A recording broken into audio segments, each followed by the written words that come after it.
Très heureuse de vous retrouver dans cette nouvelle session d'information. Madame, monsieur, bonsoir et bienvenue tout de suite. Ouvrons ce journal.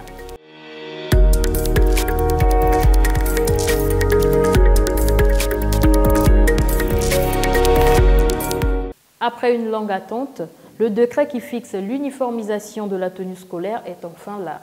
Les élèves du collège et du lycée de l'enseignement général et technique porteront désormais la même tenue. Juvelia Lumwamou pour les précisions.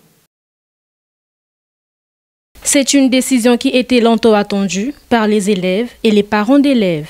La question de l'uniformisation de la tenue scolaire entre l'enseignement général et l'enseignement technique ne saurait être le seul élément qui pourrait nous amener vers l'éradication totale ou complète des violences en milieu scolaire.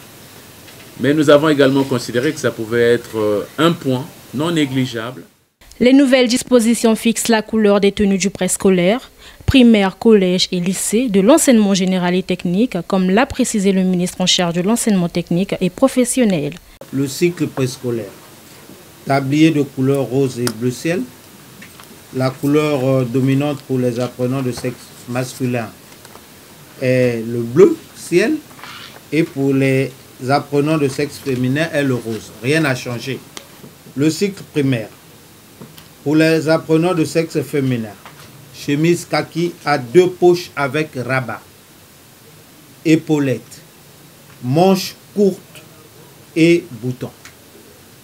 Jupe bleu sombre, sans fente et de taille normale au-dessous des genoux.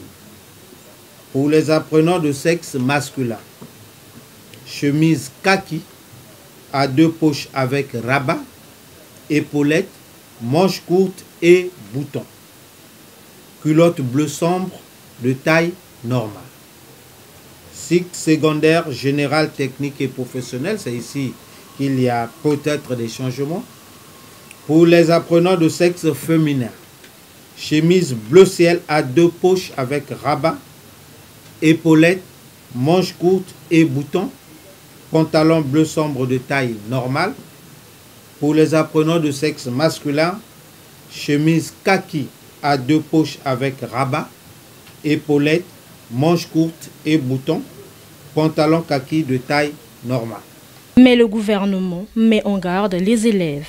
Sont interdits en milieu scolaire le port de perruques et de tissage, les postiches, les mèches et coiffures extravagantes, le maquillage, les uniformes scolaires non réglementaires, les chaussures à talons, les bijoux, les armes et autres objets dangereux, la tenue civile ou militaire, la barbe et ou la moustache longue, la chevelure abondante pour les hommes, l'état d'ébriété, la détention et la consommation de stupéfiants et d'alcool, le port de tout insigne distinctif.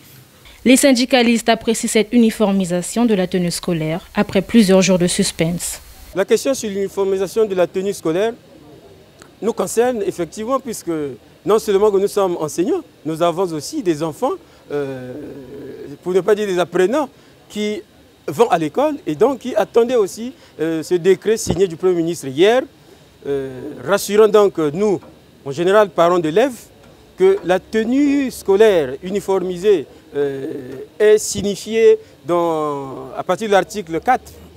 Pour les différents partenaires, l'uniformisation de la tenue scolaire est la première piste dans la lutte contre les violences en milieu scolaire. Dans le même registre, les ministres Jean-Luc Moutou et Ghislain Thierry-Maguessa Ebomé ont échangé avec la plateforme syndicale de l'éducation nationale. En toile de fond, l'examen de 3 points du cahier de charges des enseignants, notamment le paiement des rappels de soldes d'activité. Retrouvons Juvelia Lumwamou. Les 2 ministres en charge de l'éducation générale et technique et les syndicalistes ont abordé 3 préoccupations des enseignants contenues dans leur cahier de charges, parmi lesquelles le rappel des soldes d'activité, le statut particulier. Pour les 2 membres du gouvernement, il faut créer les conditions d'une rentrée scolaire apaisée. Nous saluons cette rencontre qui vient cette fois-ci bien plus tôt pour nous éviter certaines habitudes désagréables à la rentrée scolaire. Des questions communes que nous avons en partage et pour lesquelles nous devons trouver des solutions idoines dans l'intérêt de notre système éducatif. Le système éducatif est l'un des maillons essentiels du développement de notre pays. Il nous préoccupe tous. J'allais presque dire peut-être vous au premier chef. Et c'est pourquoi, en toutes circonstances, nous avons toujours rendu hommage à votre travail. Les membres du gouvernement ont rassuré les syndicalistes sur la mise en place des commissions pour la tenue des caps, les commissions administratives paritaires. Au sujet du paiement des rappels de solde d'activité, les deux parties s'accordent sur l'implication d'autres membres du gouvernement, notamment des finances et des budgets. Et les syndicalistes apprécient les échanges avec les deux ministres en charge des enseignements généraux et techniques. Nous ne sommes pas venus en guerre parce que la rentrée scolaire nous concerne. Nous sommes enseignants, tenant aussi des classes. Nous avons des enfants qui vont à l'école. Mais des réponses que nous avons eues de nos ministres, nous sommes peut-être partiellement satisfaits. Ça nous rassure que puisque les ministres vont nous conduire vers d'autres membres du gouvernement pour l'unanimité afin que soit résolu notre cahier de charges, pour ne pas dire nos situations. À un mois de la rentrée scolaire, gouvernement et syndicats plaident pour une reprise de classe réussie. À l'INRAP, la distribution des cartes de NIU aux enseignants et au personnel administratif suit son cours. Une politique mise en place afin de faciliter l'obtention de cette carte qui est désormais obligatoire. On rappelle, la présentation du NIU, numéro d'identification unique, est obligatoire pour des opérations telles que les transactions économiques et les formalités administratives. Images et commentaires. Au total, 3652 enseignants et personnels administratifs ont déjà retiré leur carte NIU, le numéro d'identification unique.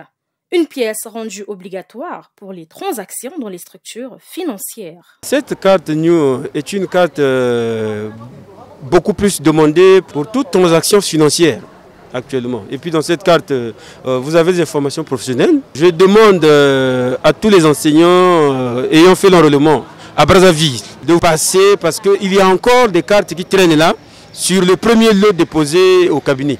L'enrôlement biométrique du personnel enseignant et administratif s'inscrit dans le droit de la maîtrise des effectifs du département en charge de l'enseignement général. Je suis venu, j'ai retrouvé ma carte.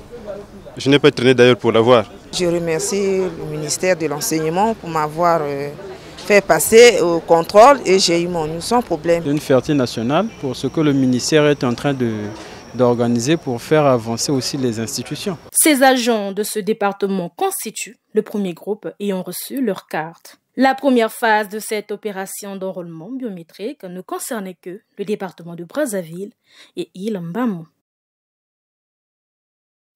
L'actualité, c'est également le lancement le 31 août 2023 à Brazzaville de la 7e édition de la foire alimentaire. Placée cette année sous le thème « Transition dans nos assiettes », cette foire vise à promouvoir et à valoriser l'agroécologie et la consommation des produits locaux de qualité. Reportage Magali. Au nom de Monsieur le ministre de l'Agriculture et de l'Élevage, je déclare ouverte la 7e foire alimentaire de Brazzaville. La 7e édition est une exhortation à la consommation des produits locaux.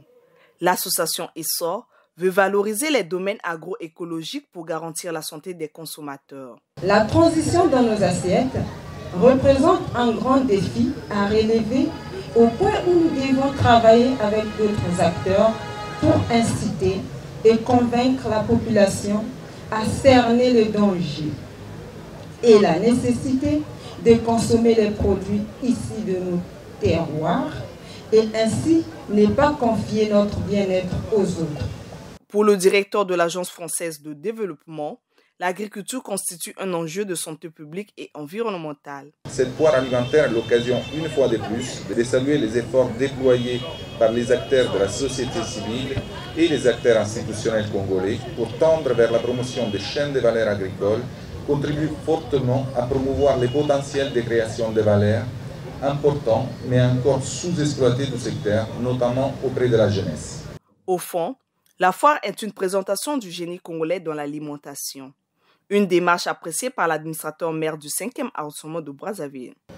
La foire permet ainsi de contribuer, j'en suis sûr, au développement du tissu économique de notre chère commune et par-delà de notre beau pays, et de nous sensibiliser tous aux problématiques actuelles liées à l'agriculture, à l'alimentation et à l'écologie. Avec tant d'ardeur, les 40 exposants à la fois trouvent ici une opportunité pour vendre l'image de leurs produits. Une vingtaine de jeunes filles s'approprient depuis le 25 août dernier des valeurs éducatives et culturelles dans le cadre de l'atelier vacances dénommé Filles Lelo, Femmes Lobby. C'est une initiative de la Fondation Jeunesse et Développement que dirige Esther Aïssou Gayama. Suivez. La 3e édition des ateliers vacances dit Filles Lelo, Femmes Lobby s'est apaisantie sur des thématiques qui vise à doter les jeunes filles des moyens de prévention contre les violences de tout genre. Et au 7e jour, la 3e édition a examiné plusieurs sujets, notamment comment réussir. Il y a 3 lettres qui sont importantes dans cet atelier que je résumais en 3 mots. Ici, il y a rêver, il y a oser et le dernier point, c'est réaliser. C'est au travers des jeunes filles qui demain seront des femmes qui vont avoir beaucoup plus d'importance, d'impact dans la société. Voilà pourquoi on accompagne les jeunes filles afin qu'elles puissent poursuivre un cycle scolaire normal jusqu'au bout et surtout réaliser leurs rêves. La Fondation Jeunesse et Développement a fait du développement des potentialités des jeunes filles son cheval de bataille. Mais aussi, les filles auront droit à des excursions et des visites des lieux de mémoire. Toujours en rapport avec la femme, je vous emmène cette fois-ci à la découverte de 2 jeunes femmes qui exercent des métiers dits d'hommes. Il s'agit de Rita qui fait la plomberie sanitaire et de Francina qui fait l'électricité. Toutes 2 élèves du CEFA, Centre d'éducation, de formation et d'apprentissage au métier de bâtiment. L'OFPANA était allé à leur rencontre et voici ce qu'il en ressort. Elles sont passionnées des métiers des hommes. La trentaine révolue, Rita a appris la plomberie alors que Francina, elle, est dans l'électricité. Aujourd'hui, elle symbolise la marque des CEFA, le Centre d'éducation, de formation et d'apprentissage au métier du bâtiment. Chaque année, je peux avoir soit 40 apprenants qui reviennent de l'école du CEFA que j'encadre. Mais surtout pour les filles, quand je les reçois, c'est comme tout autre. Quand je les reçois, tout le monde, je les montre d'abord. Bien sûr, ils font la théorie à l'école, mais avec moi, c'est la pratique. Je les montre comment tenir quelque chose, comment s'adapter et s'adapter aussi facilement. Mais pourquoi avoir fait le choix de la plomberie? Après mon admission au bac, je suis allée à l'université Maringouabi. J'ai fait l'économie monétaire. Donc après le master 2, j'ai un peu traîné. On m'a parlé du CEFA, qu'on apprend des métiers là-bas. Je me suis rendue là-bas. Par rapport aux métiers qu'on me proposait, j'ai trouvé mieux de faire la plomberie. J'ai aimé la plomberie parce que dès mon bas âge, en tout cas, je touchais un peu les sanitaires de la maison. Qu'est-ce que le plombier est venu faire? Elle appelle les autres filles à dépasser les préjugés en vue, disent-elles, de se prendre en charge. À l'endroit des jeunes qui sont à la maison, des jeunes filles comme moi, arrêtons de se prostituer, arrêtons de faire n'importe quoi, réfléchissons à notre vie. Rita et Francina militent pour la parité homme-femme. Pour elles, il n'y a pas de métier réservé aux hommes et ce qui renvoie aux femmes. Voilà, c'était l'essentiel de l'actualité. Merci à vous de nous avoir suivis. Au revoir et excellente suite de programmes sur EAD TV Congo, la première chaîne éducative du Congo.